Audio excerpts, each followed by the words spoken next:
J'ai pris cette photo en août 2016. Avec un copain, Paul, nous avons décidé de partir de Berlin jusqu'à Prague à vélo. Le voyage a duré une semaine.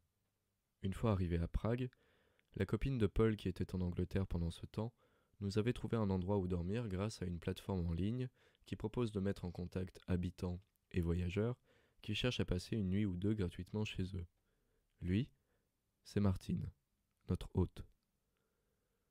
Nous l'avions rejoint dans une station de métro à la périphérie de Prague.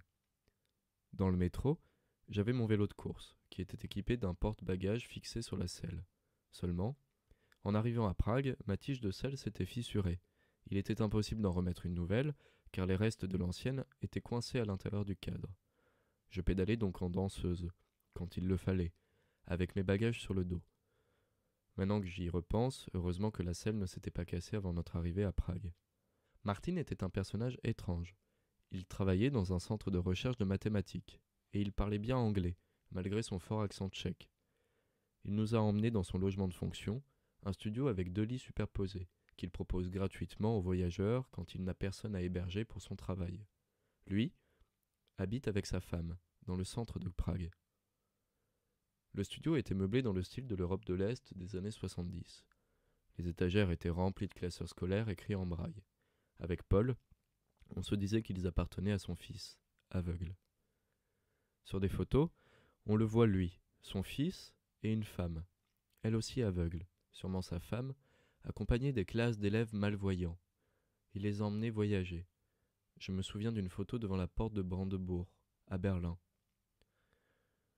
Nous n'étions pas les seuls à dormir dans le studio de Martine. Il y avait aussi un jeune Moldave, d'une vingtaine d'années, qui avait tout quitté pour partir rejoindre une fille qu'il avait rencontrée dans son pays. Elle habitait à Prague. Elle ne savait pas encore qu'il avait tout laissé pour la rejoindre.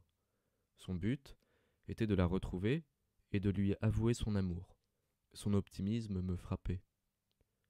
Parfois, je me demande si il est toujours là-bas. J'avais demandé à Martine si je pouvais le prendre en photo. Il a accepté. Le premier soir, nous avons dormi tous les 4 dans le studio, chacun dans un lit. Martine voulait passer la première nuit avec nous. Le Moldave était sur son téléphone, peu bavard, et Martine lisait le manuel d'utilisation de sa voiture. Ce portrait me touche. Il me rappelle ce drôle de voyage.